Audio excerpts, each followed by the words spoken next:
설교하면서 축구 얘기 한 번도 안 했는데요.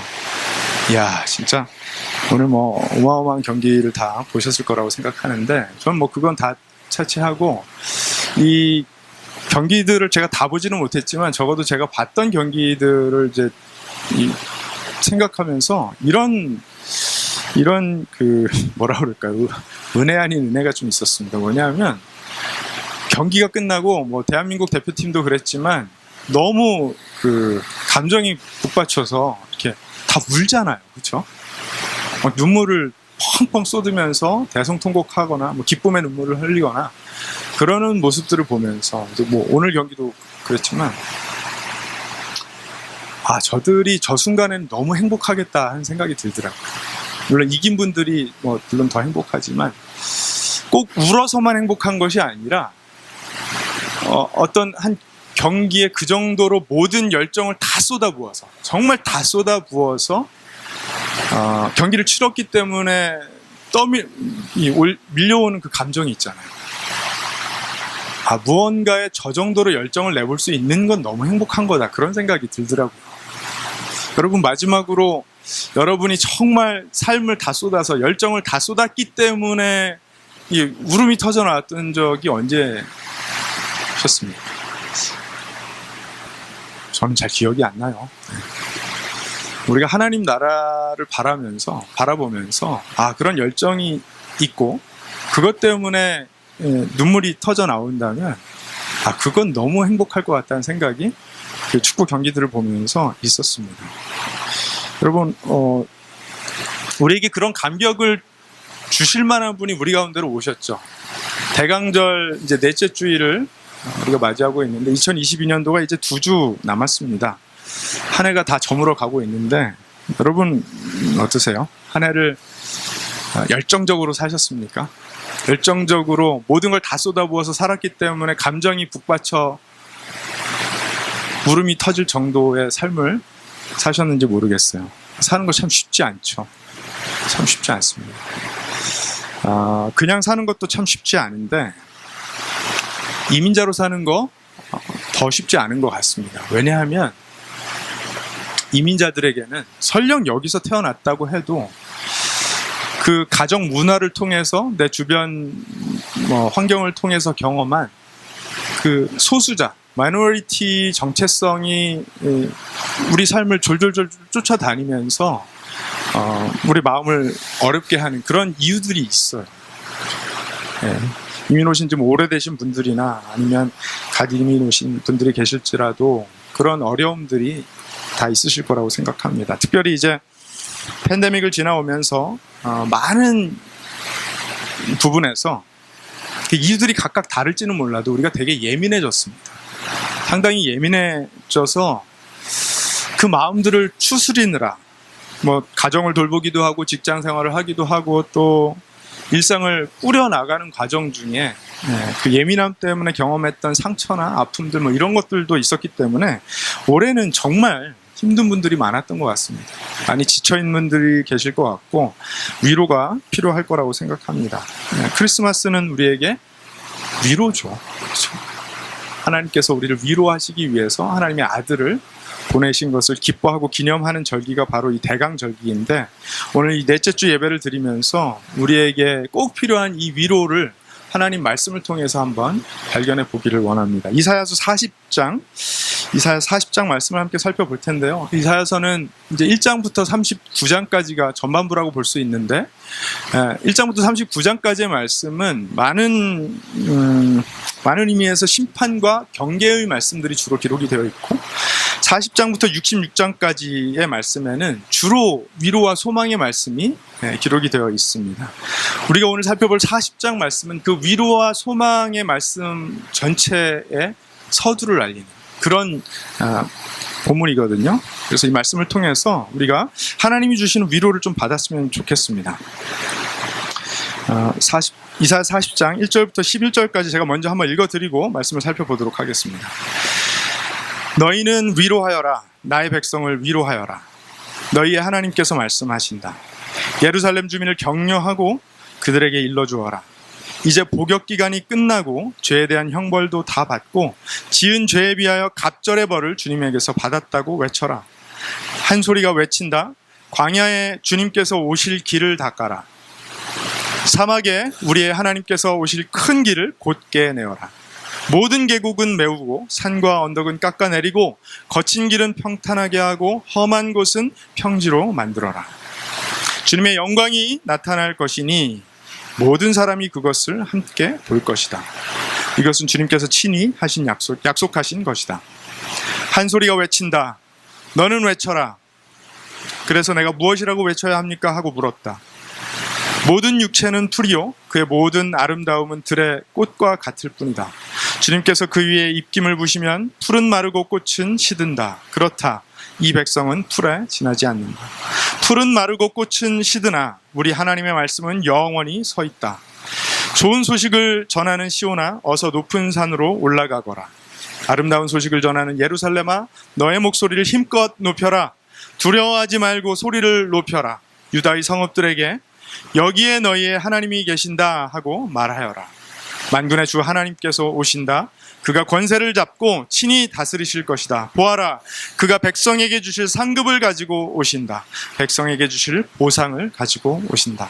그는 목자와 같이 그의 양떼를 먹이시며 어린 양들을 팔로 모으시고 품에 안으시며 젖을 먹이는 어미 양들을 조심스럽게 이끄신다. 아멘. 아시리아 제국의 침략과 또 바벨론의 침략을 통해서 남유다나 북이스라엘이나 나라가 완전히 무너져 버렸죠. 그래서 이스라엘이 긴 포로 생활을 시작하게 됩니다. 오늘 이 말씀은 그런데 사실 하나님께서 선지자 이사야를 통해서 아직 포로로 끌려가지도 않은 백성들에게 주셨던 말씀이에요. 앞으로 너희들이 포로로 끌려가게 될 텐데 그 포로 생활이 다 끝나고 돌아오게 될 것이다. 거기에 나의 위로가 함께 할 것이다. 이런 약속의 말씀을 주시는 것입니다. 오늘 이 말씀을 통해서 우리가 크리스마스에 선물하는 것보다 그것도 좋지만 크리스마스를 선물해야 하는 이유 세 가지를 살펴보기를 원합니다. 첫 번째 이유는요, 이 크리스마스에 우리를 회복하기 원하시는 하나님의 마음이 담겨 있기 때문에, 우리를 위로하시고 회복하기 원하시는 하나님의 그 마음이 크리스마스에 담겨 있기 때문에 그렇습니다. 오늘 본문이 말하죠. 너희는 위로하여라. 내 백성을 격려하여라. 이렇게 말씀하십니다.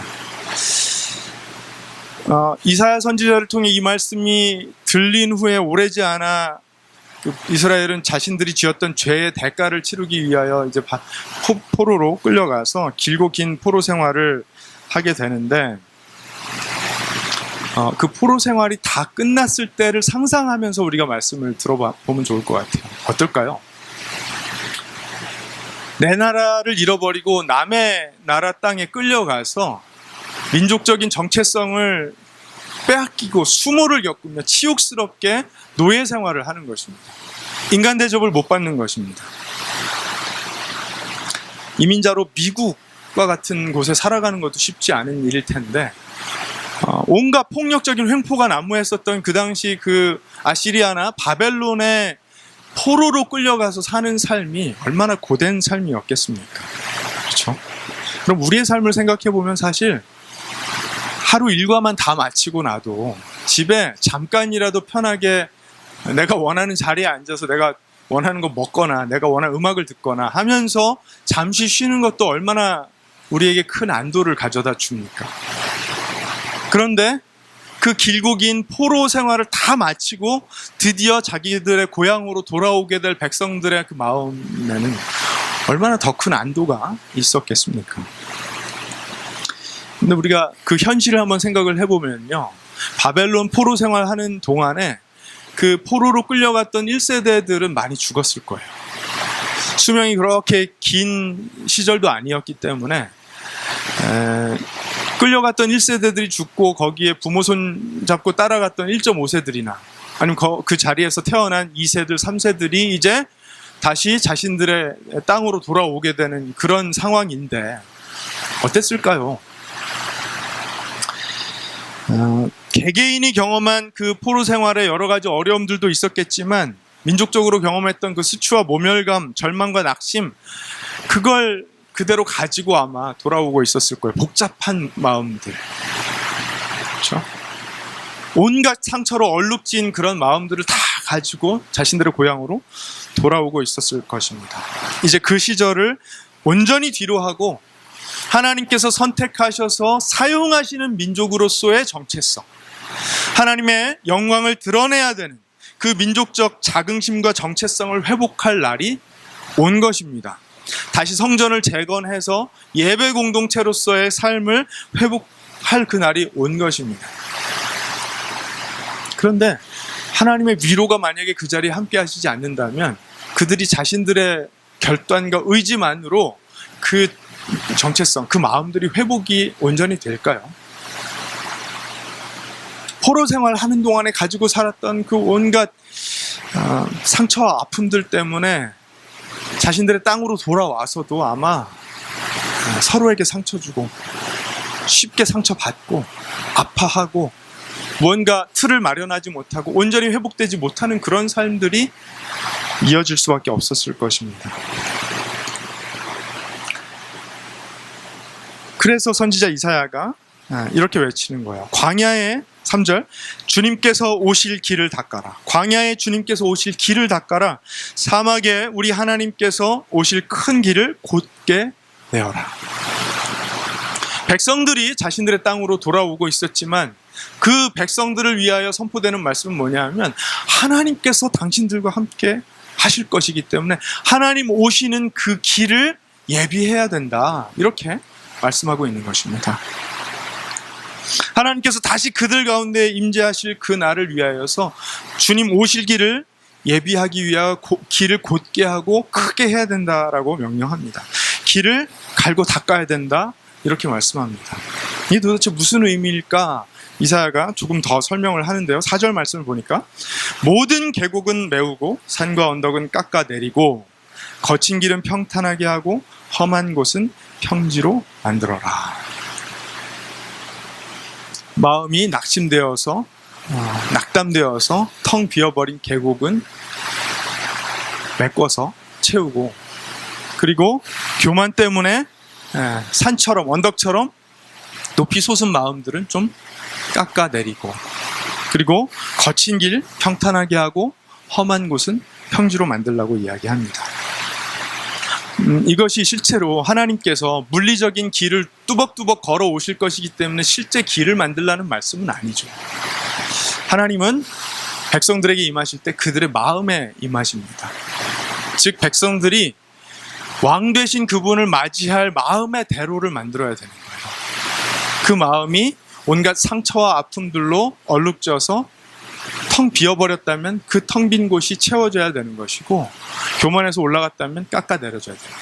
울퉁불퉁했던 것들이 평지가 되어야 되는 것입니다. 인생의 그 고생스러웠던 것들 때문에 도저히 왕 되신 그분을 맞이하기 어려운 그 마음가짐들을 이제 올곧게 하여서 큰 대로를 내어서 주님 오실 길을 예비하라는 것입니다. 마치 멋진 행사에 도착하는 귀빈을 맞이하기 위해서 레드카펫을 까는 것처럼 우리 마음에 왕으로 오실, 주인으로 임하실 그분을 맞이할 준비를 하라는 것이죠. 죄악된 생각들 걷어내야 되고요. 스스로 자기 자신을 지키기 위해 애썼던 그 발버둥 이제 내려놔야 되는 것입니다. 왕께서 오셔서 왕의 모습으로 좌정하실 수 있도록, 그 보좌에 앉으실 수 있도록 내어드려야 되는 것입니다. 여러분, 그런데 이스라엘 백성들이 그것을 온전히 스스로 다 할 수 있는 일이었을까요? 쉽지 않아요. 그렇죠? 어떻게 그 높으신 분을 맞이할 수 있는 마음가짐을 스스로 다 만들 수가 있겠습니까? 우리는 어떻죠? 우리는 예수님 처음 만났을 때 우리 스스로 마음이 잘 준비되어서 예수님을 만났습니까? 아니요, 그렇지 않아요. 우리 마음이 미처 다 예비되지 못할 그때에 주님께서 우리의 삶에 찾아오셔서 우리를 만나주셨어요. 할렐루야.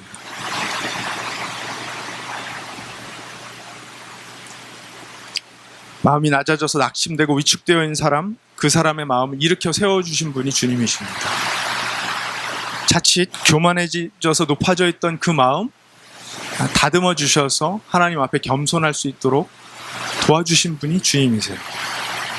그런 사람들에게 하나님이 뭘 약속하시는지 5절 말씀이 기록하고 있는데, 주님의 영광이 나타날 것이니 모든 사람이 그것을 함께 볼 것이다. 이것은 주님께서 친히 약속하신 것이다. 그렇게 마음이 준비되어서 하나님 만나는 사람들, 아니면 주님이 우리 마음으로 들어오실 수 있도록 우리를 내어드려서 그분께서 오셔서 마음을 다스려 주시는 것을 경험하는 사람들, 그 사람에게 하나님의 영광이 함께할 것이며 그것을 보게 될 것이라고 하나님께서 친히 약속하셨습니다. 여러분 믿으시죠? 그렇죠? 예수 그리스도를 만나는 사람들마다 그분을 통해 임하는 하나님의 영광을 보게 된다는 말씀입니다. 예수님 처음 만났을 때 비록 우리의 마음이 평탄한 대로도 아니었고 그분을 응당 맞이할 수 있을 준비가 다 돼 있지 못했지만, 그분께서 오셔서 우리의 마음을 만져주셨어요. 평탄케 해주셨어요. 우리 마음의 대로를 주님이 직접 내어주셨어요. 우리의 마음은 두려움과 분노와 시기가 뒤죽박죽된 상태에서 누가 그 마음 조금 들여다보려고 하면 다치게 하고 튕겨나가게 하는 그런 마음이었죠. 서로 상처만 받는 그런 마음이었죠. 아무에게도 내 진짜 속마음을 꺼내 보여줄 수 없는 그런 마음이었죠. 그런 마음을 가지고 살고 있는 우리를 주님께서 찾아오셔서 이제는 그럴 수 있는 사람들이 되게 하신 줄로 믿습니다. 주님 믿고 따르는 사람들에게 하나님의 영광을 보여주셔서 그 영광에 담겨진 관계의 사랑의 열매를 얼마든지 맛볼 수 있는 그런 사람들로 삼으신 줄로 믿습니다. 이제는 더 이상 누가 좀 들여다보려고 하면 아프다고 튕겨내버리고 이건 상처만 남는 일이라고 관계를 깨버리는 그런 사람들이 아니라 온전히 누군가를 맞아들일 수 있는, 누군가를 온전히 사랑할 수 있는, 그래서 마음을 나눌 수 있는 사람들 삼아주신 줄로 믿습니다. 주님께서 오셔서 우리의 마음에 그런 일을 해주셨다는 것이 너무나 큰 위로인 거예요. 이스라엘 민족의 포로 생활은요, 이제 그들이 그 범죄한 일에 대한 대가를 충분히 지불을 했기 때문에 끝이 나게 됐다라고 오늘 말씀이 선포하고 있지만, 여러분 우리는 우리의 죄값을 미처 다 지불하지 못한 그때에 주님께서 오셔서 우리를 만나주셨던 것입니다. 그래서 바울이 로마서 5장에 그렇게 말하죠. 우리가 아직 죄인 되었을 때 그리스도께서 우리를 위하여 죽으셨습니다. 이리하여 하나님께서는 우리들에 대한 자기의 사랑을 실증하셨습니다. 확증하셨습니다. 이렇게 고백하는 것이죠. 우리가 미처 만물의 창조주이며 만왕의 왕이신 그분을 우리 삶에 받아들일 수 없는 그때에 우리를 위하여 오셨어요. 우리가 여전히 범죄하고 있었던 그때에 주님께서 오셔서 우리를 만나주셨어요. 여러분 그것보다 더 큰 위로는 없습니다. 세상에 많은 문제들이 있어서 사람들이 이렇게 저렇게 어려워하고 있지만 실제로 그들의 마음이 참된 위로를 경험하기 위해서는 여전히 죄인으로 살고 있을 때 그들 가운데로 찾아오셔서 만나주시는 주님을 만나는 것 외에는 다른 방법이 없습니다.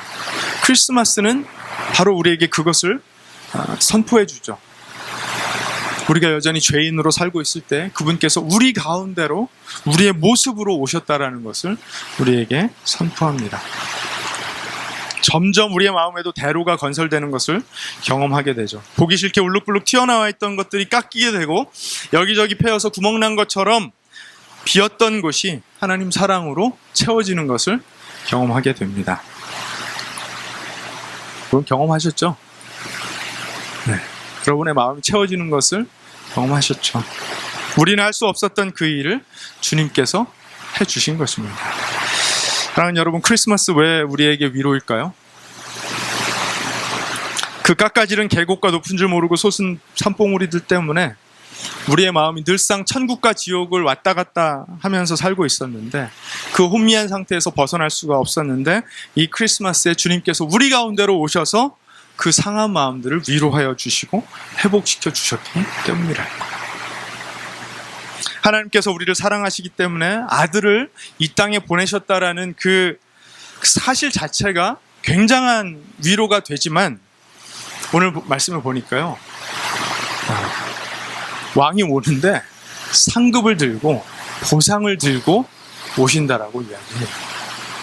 여러분, 하나님께서 우리에게 상을 주셔야 될 이유가 어디에 있습니까? 우리를 보상해 주셔야 될 이유가 어디에 있습니까? 하나도 없어요. 그렇죠? 우리가 범죄했을 때 그분께서 오셨다면 우리는 상과 보상을 받아야 될 사람들이 아니라 오히려 형벌과 심판을 받아야 될 사람들인데, 그분께서 그냥 오시는 것이 아니라 우리에게 주실 상과 보상을 가지고 오신다라고 이야기합니다. 세상도 이야기합니다. 상을 주겠다고, 보상해 주겠다고 이야기합니다. 미혹합니다. 유린합니다.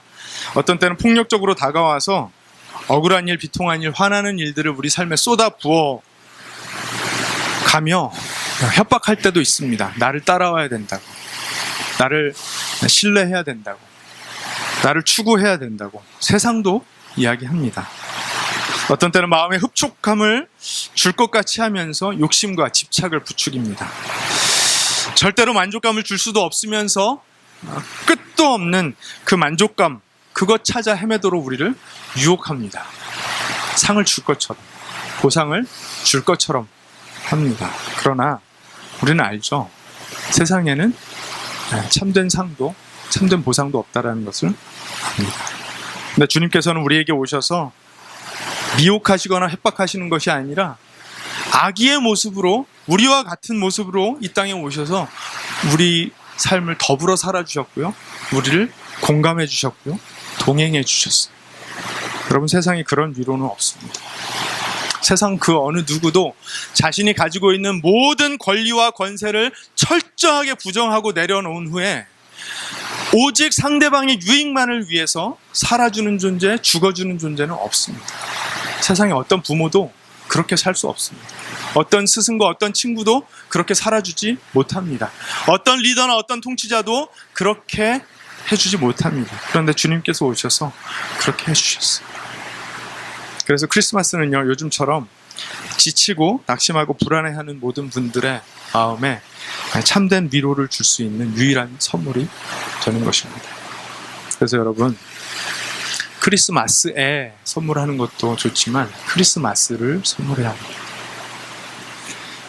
크리스마스를 선물해야 하는 두 번째 이유, 오늘 말씀을 보니까 크리스마스에 영원한 말씀이 담겨 있기 때문에 우리는 서로 크리스마스를 선물해야 됩니다. 6절 말씀을 보니까 한 소리가 외친다. 너는 외쳐라. 그래서 내가 무엇이라고 외쳐야 합니까? 하고 물었다. 한 소리는 하나님의 목소리죠. 그렇죠? 하나님께서 이사야에게 외치라고 명령하신 거예요. 이사야가 묻습니다. 뭐라고 외쳐야 됩니까? 모든 육체는 풀이요, 그의 모든 아름다움은 들의 꽃과 같을 뿐이다. 주님께서 그 위에 입김을 부으시면 풀은 마르고 꽃은 시든다. 그렇다, 이 백성은 풀에 지나지 않는다. 풀은 마르고 꽃은 시드나 우리 하나님의 말씀은 영원히 서 있다. 아멘. 이스라엘 백성들이 포로 생활을 하는 동안, 포로 생활을 시작하기 이미 이전부터 뭘 경험했죠? 세상 강대국의 횡포를 경험했습니다. 폭력을 경험했습니다.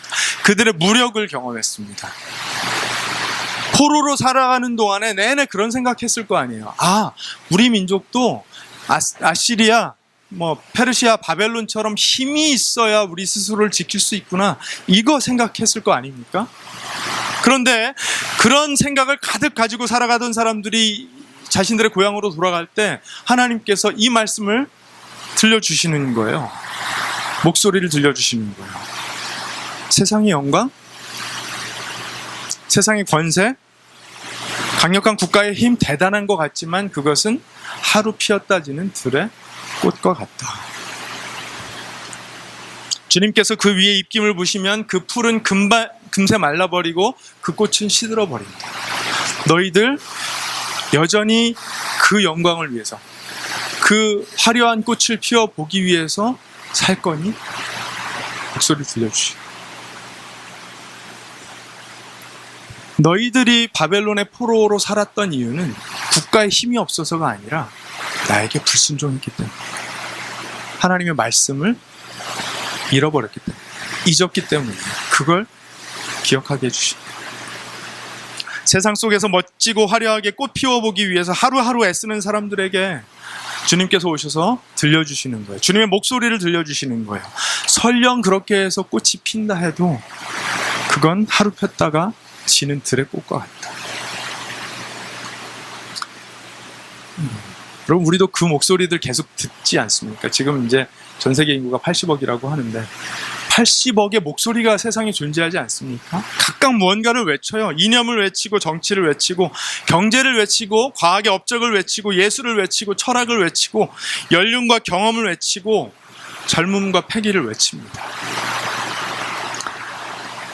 오늘 아르헨티나 사람들은 얼마나 뜨겁게 그 월드컵 그 컵을 들고 외칠까요? 그렇죠? 메시의 이름을 외칠 텐데, 여러분, 세상에서 아무리 대단하고 화려한 그 꽃을 피웠다 해도 그건 하루 피었다 지는 들의 꽃과 같다고 하나님 말씀하십니다. 이 말씀은 구약 성경에도 수차례, 신약 성경에도 수차례 반복된 말씀입니다.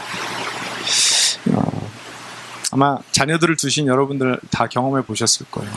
너무 사랑스럽게 귀하고 귀하게 아이들을 집에서 이제 키워서 학교 갈 나이가 돼서 학교를 보냈는데, 학교 가기 전까지 실컷 엄마의 목소리, 아빠의 목소리, 또 교회에서 선생님들의 목소리, 전도사님의 목소리 다 들려줬어요. 할아버지, 할머니 목소리까지 다 들려줬어요. 그런데 막상 딱 학교에 보내보니까 어떻습니까? 누구 목소리가 제일 크죠? 처음에는 선생님 목소리가 좀 큰 것 같다가 금방 친구 목소리가 제일 커집니다. 저희 애들 이제 학교 마치고 제가 픽업하면 차에 타자마자 시끄럽게 떠드는 이야기가 뭐냐면, 학교 자기 친구가 이러이러했다, 저런 이야기를 들려줬다, 뭘 봤다, 뭘 먹었다, 어디를 갔다, 그거예요. 그거. 가만히 돌아보면 우리도 학교 다닐 때 그랬습니다. 우리 친구들 목소리가 귀에 제일 크게 들렸었던 때가 있어요. 5학년인데 저희 아이들이, 친구들한테 듣고 오는 그 목소리가 점점 이제 그 강도가 세져서요, 깜짝깜짝 놀랍니다. 왜냐하면 우리 자녀들의 친구들을 집에서 키우는 부모님들의 생각과 가치관은 저와 여러분들의 생각과 가치관과 전혀 다른 사람들이 너무 많아요, 세상에. 깜짝깜짝 놀랍니다. 아직 그 연령대가 안 되신 우리 학부모님들은 아마 경험하시게 될 거예요. 깜짝깜짝 놀랍니다. 아이들이 절대로 봐서는 안 되는 걸 엄마가 보여줬다면서 자랑스럽게 와서 친구들에게 이야기하는 아이들이 얼마나 많아요. 여러분, 세상에 그런 목소리들이 있어요. 그럼 그런 목소리들만 있는 게 아니죠. 우리의 삶을 장악하기 위해서 열심히 떠들어대는 세상의 기업의 목소리들이 있고요, 힘가진 사람들의 목소리가 있습니다. 새 속에 찌들어가는 사람들이 외치는 소리가 있어요. 그런데 오늘 본문이 외치는 것은 무엇입니까? 오늘 하나님께서 우리에게 외치시는 것은 무엇입니까? 풀은 마르고 꽃은 시드나 우리 하나님의 말씀은 영원히 서 있다. 풀은 마르고 꽃은 시드나 우리 하나님의 말씀은 영원히 서 있다. 우리가 들어야 될 목소리는 하나님의 말씀입니다. 여러분, 하나님의 말씀은 힘입니다.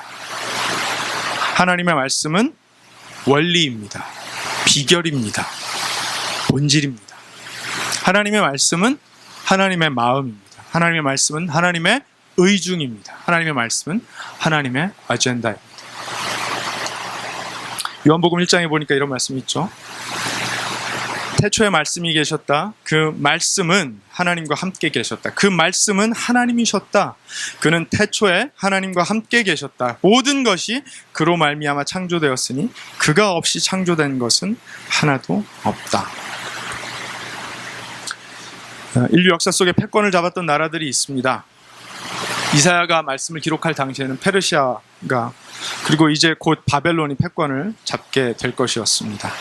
그 이후에는 그리스가 패권을 잡았고 그 이후에는 로마가 패권을 잡았습니다. 예수님 당시에는 로마가 패권을 잡고 있었죠. 서양 사람들이 모르는 아시아의 패권도 있었죠. 아시아에서는 중국의 역사 속에 청나라 같은 나라들이 패권을 잡을 때도 있었습니다. 이사야 선지자는 보라는 거예요. 그 세상의 영광이라는 것을 한번 보라는 거예요. 페르시아의 영광이, 바벨론의 영광이 대단해 보이지만 그것은 한낱 피었다 지는 꽃에 불과하다, 들꽃에 불과하다. 세계를 제패했던 제국들, 여러분이 아시는 그 제국들 많잖아요. 그렇죠? 1940만 제곱킬로미터를 다스렸던 스페인, 2200만 제곱킬로미터를 다스렸던 러시아, 3300만 킬로미터를 다스렸던 몽골, 그리고 지구 역사상 가장 큰 땅을 다스렸던 3600만 제곱킬로미터를 다스렸던 대영 제국. 지금 어떻게 됐습니까? 그 자리를 미국에게 빼앗겼죠. 그렇죠? 세상에 그 어떤 힘을 자랑하는 국가나 기업 또는 개인이 있다고 해도 절대로 영원하지 않습니다. 삼성도 영원하지 않고 애플도 영원하지 않고 테슬라도 영원하지 않습니다. 어떤 대단한 업적을 이룬 개인 절대로 영원할 수 없습니다. 이 세상 권세와 그들이 자랑하는 그 영광들 들꽃과도 같습니다. 그런데 우리 가운데로 오신 하나님의 말씀이신 예수 그리스도는 영원하십니다. 아멘이시죠? 그 말씀이 영원합니다. 그 말씀은 힘입니다. 원리입니다. 비결입니다. 본질입니다.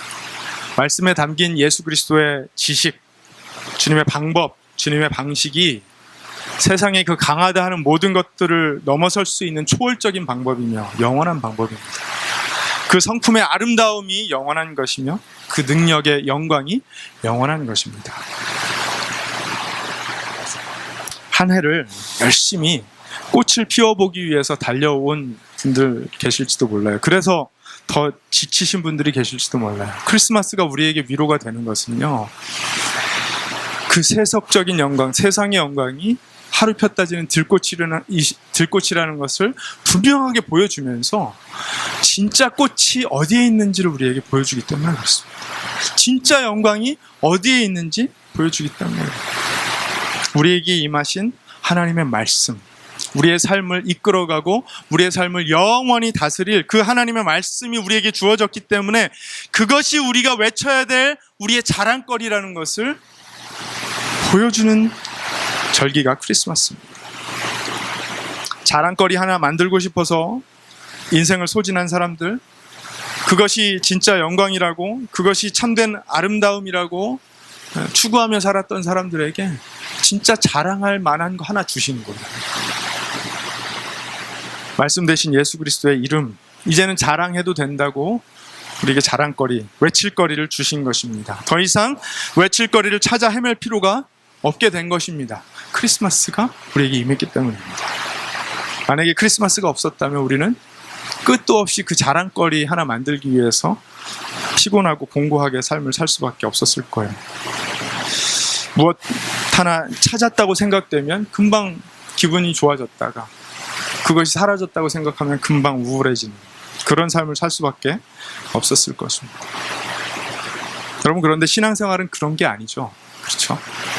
신앙생활은 내 아젠다를 가지고 나를 자랑하고 나를 보여줄 것을 찾고 구하기 위해서 하나님 협조해달라고 하는 것이 아니라 하나님의 아젠다를 가지고 하나님의 말씀을 받아서 하나님 말씀에 순종하며 살아가는 것이 신앙생활입니다. 18세기 영국의 성공의 신부였던 윌리엄 러라는 분이 있는데요. 이분이 이 제목부터 되게 심각합니다. A Serious Call to a Devout and Holy Life라는 책을 썼는데 읽고 싶지 않죠, 이런 책. 그렇죠? 네. 그 책에 이런 질문을 던집니다. 이 세상에서 가장 위대한 성도가 누구인지 압니까? 이 세상에서 가장 위대한 성도가 누구인지 압니까? 그리고 이렇게 스스로 대답합니다. 기도를 가장 많이 한 사람도 아니고 금식을 가장 많이 한 사람도 아닙니다. 가장 많은 돈을 나눠준 사람도 아닙니다. 그는 바로 항상 하나님께 감사하는 사람이며 하나님께서 하시려는 모든 것을 하는 사람이고 모든 것을 하나님의 선하심의 예증으로 받는 사람입니다. 이 때문에 언제나 하나님을 찬양하는 마음을 가진 사람입니다. 즉 하나님께서 주시는 목소리를 듣고 순종하여 하나님과 동행하는 사람이라는 것입니다. 크리스마스를 통해서 말씀이신 예수님을 받는 사람들의 인생의 목적과 방향과 의미를 그 말씀 안에서 우리가 발견할 수 있게 되었기 때문에 인생의 방황과 수고와 그 고생, 그것을 통해서 경험했던 우리의 어려움들이 말씀을 통해서 회복되고 위로를 받는 줄로 믿습니다. 마지막으로 크리스마스를 우리가 선물해야 하는 세 번째 이유, 예수 그리스도의 통치가 우리에게 절실하기 때문에 그렇습니다. 통치가 절실해요. 이스라엘과 유다에 신실한 왕이 별로 없었습니다. 사실 이스라엘 백성들이 포로 생활을 시작하게 된 것도 다 그들의 왕들이 타락했기 때문이었습니다. 우상 숭배를 지독하게 하는 왕 많았는데요, 하나님의 말씀을 따라 섬기고 순종하는 왕 거의 없었습니다. 하나님 마음에 드는 통치자들이 이스라엘에 없었던 거예요. 그런데 그 왕조차도 백성들이 달라고 해서 주신 것이었거든요. 하나님을 왕으로 믿고 따르면 되는 것이었는데, 불안하다, 저 옆에 나라 강력한 왕을 보라, 우리도 왕을 달라, 그래서 왕을 주셨는데 그 왕들이 그렇게 타락했었습니다. 그러면 이스라엘과 유다 말고 다른 제국들, 다른 나라들의 통치자들은 괜찮았을까요? 그랬을 리가 없죠. 그렇죠? 선왕이다 손꼽혔던 사람들도 그 개인사를 면밀하게 들여다보면 지독하게 정치적인 동기들, 이기적인 욕심 때문에 그렇게 했을 때가 너무나 많았습니다. 세상 어디나 다 그래요. 어떤 사람도 모든 주권을 가진 강력한 통치자가 되어서 사람들이 정말로 기뻐할 만한 리더십을 보여준 통치자 단 한 사람도 없었습니다. 그럴 만한 자격을 가진 사람도 없었고 능력을 가진 사람도 없었습니다. 끔찍한 세상을 만들어 놨죠. 뉴스 들으시죠, 여러분? 그 이란 축구 선수 중에 한 명 정부에 대항하는 인터뷰 했다가 사형 선고받았고, 오늘 아침 뉴스에도 보니까 유명한 여배우가 또 그 프로테스터들 옹호하는 이야기 했다가 체포당했다는 이야기 듣습니다. 여러분, 그렇습니다. 세상의 통치라는 것이 그래요. 겉으로는 선한 모습으로 다가오지만 실상으로는 여러분의 일생을 움켜쥐고 장악해서 자신들이 원하는 이권을 챙기려는 그런 통치가 대부분입니다. 그런데 크리스마스는요, 우리에게 진정한 통치자, 진정한 왕으로 오신 예수님을 기뻐하고 환영하는 절기입니다. 이사야가 뭐라고 합니까? 10절 말씀해 보니까 만군의 주 하나님께서 오신다. 그가 권세를 잡고 친히 다스리실 것이다. 보아라, 그가 백성에게 주실 상급을 가지고 오신다. 백성에게 주실 보상을 가지고 오신다. 우리 주님은 어떤 왕이십니까? 우리에게 상을 주시며 힘들었던 인생을 보상해 주시는 왕이십니다. 또 11절 말씀해 보니까 그는 목자와 같이 그의 양떼를 먹이시며 어린 양들을 팔로 모으시고 품에 안으시며 젖을 먹이는 어미 양들을 조심스럽게 이끄신다. 우리 인생의 목자가 되어주셔서 공급해 주시고 보호자가 되어주시고 위로자가 되어주시고 인도자가 되어주세요. 그분의 통치에 모든 것을 온전히 맡겨드리고 그저 주님 말씀하시는 대로 무엇이든지 행하면 그제서야 진짜 자유, 진짜 평강을 경험하게 됩니다. 그럼 한번 앞에 사진을 보시겠어요? 저기 양입니다. 양인데 목자와 떨어져서 방치된 채로 있느라고 털이 80파운드어치가 자란 거예요. 근데 용케도 생존을 했어요. 이 양을 사람들이 발견하고 데리고 가서 조심스럽게 데려가서 털을 다 잘라주었더니 좀 치료해줬더니 건강한 양이 다시 되었습니다. 여러분, 우리가 저런 사람들이었습니다. 목자와 떨어져서 유리하면 등에 80파운드어치 털을 가지고도 스스로는 어찌할 바를 모르는 그런 삶을 사는 존재들이었던 거예요. 그런데 우리 왕 되신 그분께서 우리의 목자로 오셔서 우리를 거두어 주시고 털도 잘라주시고 등에 진 그 짐을 제거하여 주시고 참된 자유와 참된 평강을 경험하게 해주신 진정한 통치자이십니다. 그리고 이제 주님은 우리 가운데 다시 심판자와 통치자로 오실 것입니다. 요한복음 16장에 보니까 보아라, 너희가 나를 혼자 버려두고 제각기 자기 집으로 흩어져 갈 때가 올 것이다. 양들 그래요. 목자를 떠나려고 합니다. 그때가 벌써 왔다. 그런데 아버지께서 나와 함께 계시니 나는 혼자 있는 것이 아니다. 내가 이것을 너희에게 말한 것은 너희가 내 안에서 평화를 얻게 하려는 것이다. 너희는 세상에서 환난을 당할 것이다. 그러나 용기를 내어라. 내가 세상을 이겼다. 아멘. 여러분, 크리스마스에 통치자로 오신 예수님의 통치에 여러분의 삶을 내어 맡겨 드리셨습니까? 내가 원하는 대로 내 마음대로 내가 생각하는 자유대로 살려고 하면 오히려 등에 털이 저렇게 자라는 거예요. 그런데 목자를 만나서 목자의 보호와 목자의 다스리심에 우리를 내어 맡겨드리면 그제서야 진정한 자유가 임하는 것입니다. 게리 토마스라는 분이 아직도 끝나지 않은 여행이라는 책에 그 항복의 덕이라는 챕터에 이렇게 썼습니다. 우리가 태어날 시간이나 장소를 선택할 수는 없다. 그러나 내면의 마음가짐을 가다듬어 하나님의 목적에 항복함으로써 영원의 관점에서 시대를 뛰어넘어 살아갈 수 있다. 인생의 껍데기만 보고 사는 사람들은 상황의 지배를 받지만 항복은 우리로 하여금 사건들이 갖는 찰나의 흐름을 넘어서게 합니다.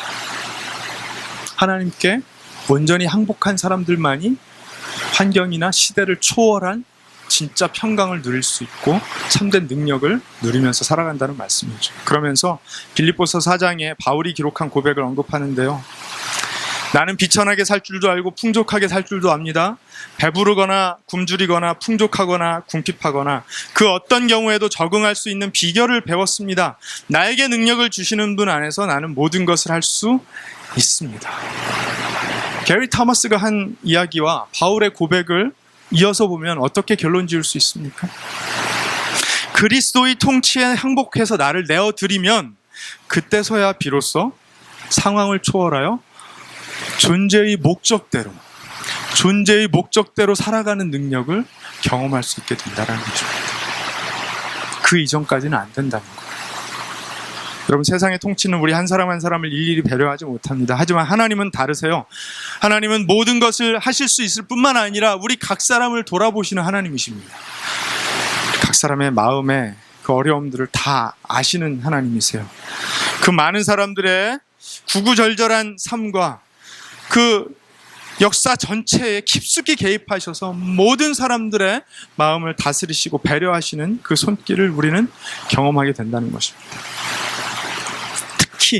특히 이 크리스마스는요, 우리를 향하신 하나님의 관심이 얼마나 지대한지를 알게 되는 그런 때입니다.